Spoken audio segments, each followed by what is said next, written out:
Pregnancy cravings అనమాట. నాకైతే పాయసం తినాలనిపించింది. అందుకే నేనైతే సింపుల్‌గా పొడి సేమియా అయితే చేసుకుంటున్నాను. ఫస్ట్ దీనికోసం నెయ్యి ప్యాకెట్ ఒకటి తీసుకున్నాను. అట్లనే కొంచెం చిన్న కప్పుతో సేమియా అయితే తీసుకుంటున్నాను.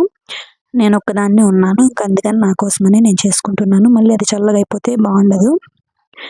ఇంకా ఫస్ట్ అయితే ఈ నెయ్యి ప్యాకెట్ కూడా కట్ చేసుకొని నెయ్యి అందులో వేసుకుంటున్నాను. ఒక ప్యాన్‌లో వేసుకున్న తర్వాత సేమియా కూడా బాగా మీడియం ఫ్లేమ్‌లో వేయించుకోవాలి.